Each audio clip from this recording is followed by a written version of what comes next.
What up, EY Dynasty? This your boy Emmanuel. It's your girl, Yanette. And what we about to do today? So, guys, we're going to tell you guys about how this EY Dynasty became all about. Basically, how we met, the origins of what happened, and how we got to this point now. Yep. Woo! Alright, so let's get it started. Hi. You ready? Because it's about to get intense. It's about to get spicy, y'all. She might cry through her makeup. Maybe. Chill out. Maybe. She don't need makeup, by the way. I don't. But she cute, whatever. It's whatever. You already know. Yeah. Alright, so how we met. How did we meet? Oh, man. Yeah, it's about to get spicy up here. So basically, let's rewind to 2015. Blushing already. Man. Anyway, so let's rewind to 2015. Light skin African blushing. Yeah. I can't blush, guys. So Yeah. that's good for that. So, anyway, so yeah, 2015 we met. So what happened was, I was coming from school. At the time I was in high school. I was coming from school on the train, and I seen one of my friends named DeAndre and another one of her friends at the time named Aaliyah. And I don't know if they was together or not, but they was just together with whatever. Right. So I came upstairs, and then the first person I saw was Yanette. So then I looked. I asked DeAndre, I'm like, yo, who that girl right there? He gonna tell me, oh, that's Yanette. I'm like, yo, she single? She got a man? Who she? Feel me? So Aaliyah overheard that, and then she was like, why, you want her? You know how mad Brooklyn girls be like, why you want her? Mad loud for no reason, like they do too much. But anyway, I'm like, yeah. You're like, go talk to us. I was kind of nervous at the time, 2015. I don't even remember. I think I was like 16 years old at the time. I don't even know. But I went up to her. I said, what's up? My name's Emmanuel. Introduced myself or whatever. And she just kept walking. Right? She kept walking. She tried to ignore me the best of her abilities, and it was kind of working. And yeah, it was an epic failure from that day. So I got her Facebook from Aaliyah, and I started texting her, which I might, one day I probably might show you guys, which is super hilarious. We can probably pull that up too. Maybe. You feel me? It's kind of embarrassing on my part because I was a dweeb. Yeah, I was just texting her nonstop, like, hey, you're beautiful, and this and that, and I want to be a man. I want to treat you right. Mind you, at the time, 2015, I have just I was starting to get over the loss of my father. My father passed in 2013. And rest in peace to him.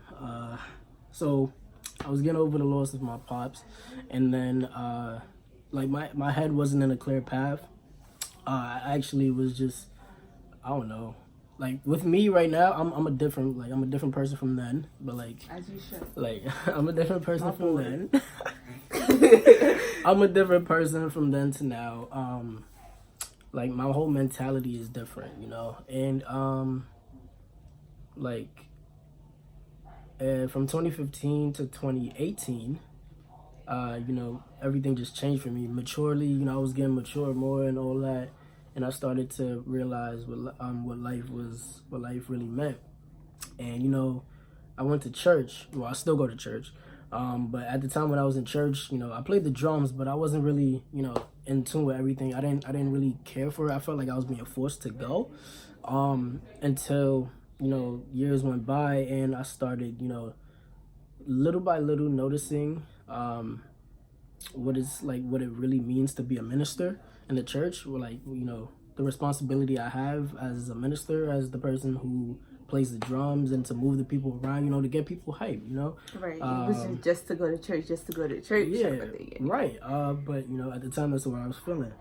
And I remember that, just one day, I was just testing the waters, kind of. I was, just talking to God, and I was just like, yo, he sees my struggles, because back then in high school and stuff, I was just talking to whoever, I liked whoever, and whatever the case may be, and I was just asking him, yo, tell me somebody that's meant for me. You understand? Somebody that I know I could bond with, keep a great relationship with. And, as years went by, 2018 hit. Fast forward 2018 hit. And I met Yanette. And the thing about it is, well, we reconnected. And the funny thing about it is, she hit me up, right? She hit me up. It kind of went both ways. Because I think it was a week before we actually even like really started talking. I said something to your Snapchat. Before that happened, we met again at the bus stop. The same bus stop we met in 2015. Right. Same location. Same location in the East. In the give away our location. I love the East. I love the East. Love the East? I love the East. I'm trying to get out of the East. I'm trying to dip, but I love the East. So we met at the same location, and I seen her, like, I picked it from a corner of my eye. I'm like, who is this girl? I know her for some reason. Like, something just in me knows, I know this girl. So, you know, me being like, you know, confident as hell sometimes, I just be like, yo, I just went up to her and I said, yo, like, hey, what's up? How you doing? You know, talking, conversation. She's like, I'm good. We started talking about school at the time. Now we was in college, our first year in college. You know, we was asking what's your majors. Yeah, how you a freshman in high school, not a freshman? Anyway, so that's like, so fact. That's another conversation for a different day. Cause I could ramble on about that. But yeah. So I was just asking her like, what's your major? She was asking me what's my major. You know, and you know, we got on the same bus, but I forgot that she lives close, and she got off because she had to pee. So I had to get up either way. Yeah, either way, but like she had to pee real bad, so that's why she didn't go through the back. And it was mad crowded, you know, Brooklyn buses. Yeah, I left them crowded. in the back of the bus. Left me in the back of the bus, texted on Messenger. I'm like, you know, hey, you know, we kinda, you know, got interrupted by you leaving early or whatever the case may be, because I had this whole conversation planned out in my head at the time, trying to talk, you know. But then you know, I started texting on Messenger, and it kinda at that point I wasn't even using Messenger like that anymore, so I seen his message but I answered it in my head, if that makes sense. But I ended up replying like later on she replied, and like the whole, I think that was like, I don't know, October, and then when it hit November, like everything a week before my birthday, a week before my birthday, everything started changing. Like she said before about it was so unexpected too. It was really unexpected. Yeah, like we both wasn't waiting on that. Nah. So like what happened? Basically, I posted a flyer. She posted a flyer on Snapchat, and tell them the flyer. Tell them what the flyer was. Yeah. It was basically like a youth. I want to say a youth meeting, campaign. Youth campaign that she posted on Snap, and I from my church. Yeah. And the crazy thing about it is, I didn't know I had it on Snap until I was just one day bored, and I was just Snapchat. I was going on everybody's Snapchat, so I was just looking. So I seen this youth campaign. I'm like, wait. So I texted her. I replied to her story. I said, "You go to church?" She was like, "Yeah." I'm like, "Oh, that's wow! I didn't know that about you. We both got something in common. We both got something in common."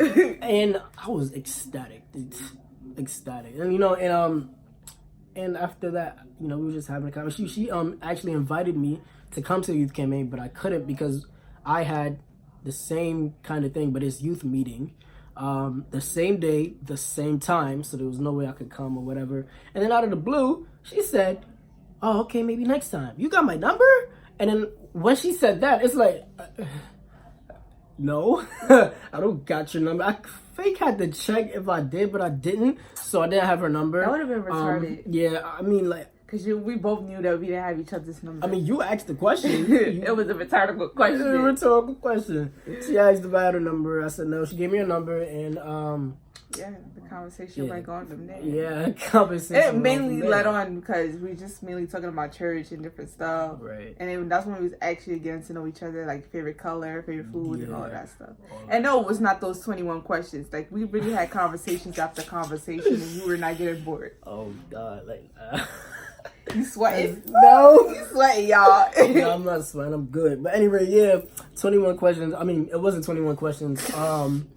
So, I asked her out to the movies one time, and I was expecting a no, because I'm always expecting a no, because people tell me no, even though I'm paying. Anyway, so she actually said yes. She said yes, And it was the day before my birthday. Like, it was literally the day before my birthday. I was super hyped. I'm like, oh. You probably got lucky. You got lucky. It was the day before my birthday. What if I had plans that day? I don't think you did, because you went with me to the movies. So that was your plan. Yeah, but what if I had other plans? Then we probably would not be here right now. No, not necessarily. Maybe not. But either way, you still came with me to the movies. What did we watch? We watched Night School, right? And throughout that movie, right, she just kept touching me. And I'm like, in my head, I'm like, why is this girl touching me? But I like it, so I'm not gonna tell her to stop. So she wasn't touching me like inappropriate. It was an inappropriate touch. You guys, it was a friendly kind of touch. Yeah, like, friendly kind of touch. I can't even explain that, but yeah. And then the movie was over. I walked her home. I talked to her godmother, and her godmother loved me from that point on. I'm a funny kid. So yeah. And here we are. Yeah, and we went to Applebee's that was that same week. Yeah, it was, because I then remember telling you after the movies, where you trying to go now? Where you trying to go next? She was like, I don't know. So I was like, let's go to Applebee's. So we went to Applebee's. She was looking so beautiful. Oh my God, we might slash some videos. So beautiful, oh my God, yes. But anyway, okay. Anyway, yeah, she was looking really, really, really beautiful, and I asked her this question, which I felt was kind of weird, but I still asked it anyway. I said, on a scale of 1 to 10, what would you rate this? She said 10. She said 10, right? Yes. And hearing that, BC. That's how you say 10 in Garifa. And Garifa, not BC? BC. That's actually somebody's name in Yoruba. Nigerian. And yeah, I was actually surprised, because when your crush says that it's it was a 10, everything went great. It's like, oh my God, wow, amazing. Yes. But ever since then, I don't know, we just been getting closer and closer and closer. So I'm actually loving this. Yeah, with God in between everything, anything possible. Bro, that's a fact.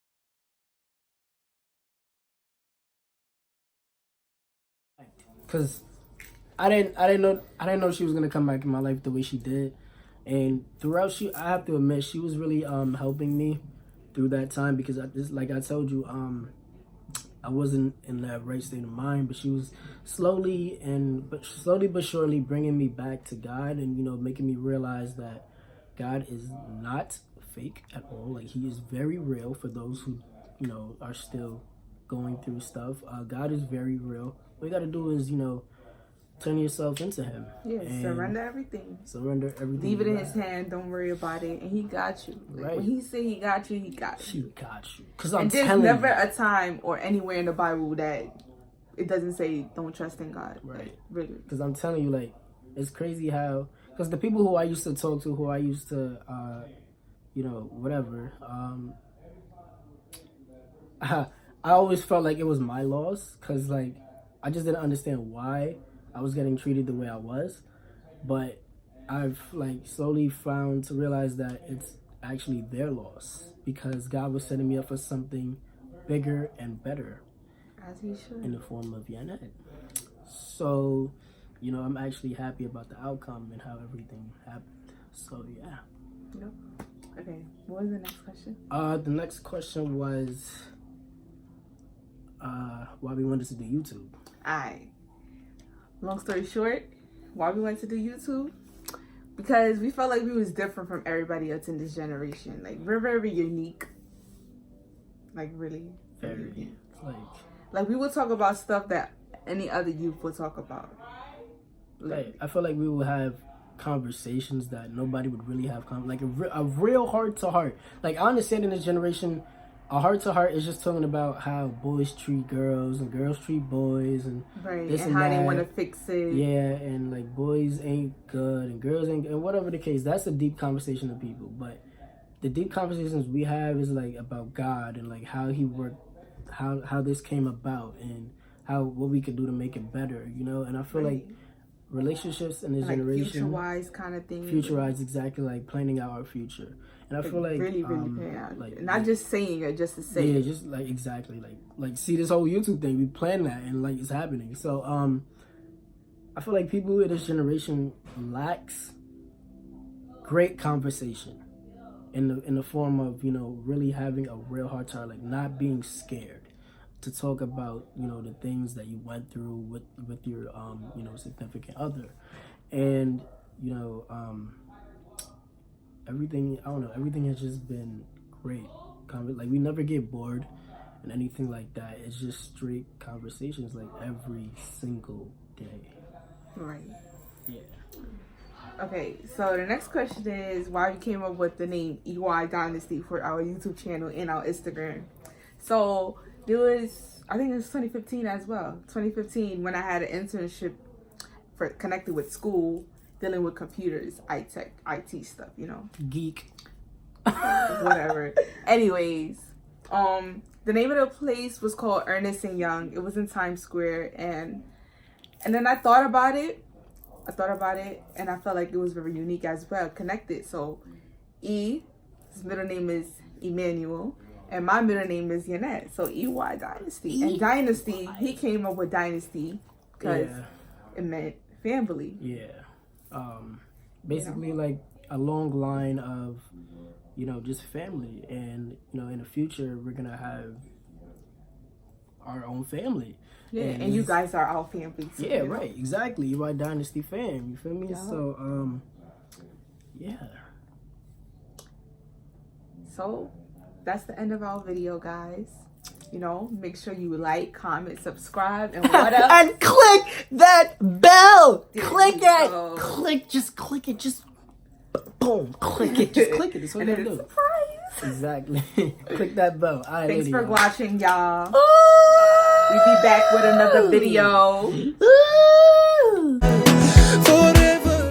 Yo, what's up, guys? This is Emmanuel. Yo, real quick, I just want to say that there's a show called She's Gotta Have It on Netflix. I was blessed to be on season 1 and now season 2, which is coming out May 24th, Memorial Day weekend. I'm gonna drop the trailer right now, so I'm begging you guys, please go watch that show when it comes out. May 24th, She's Gotta Have It. Spike Lee joint. You should know that.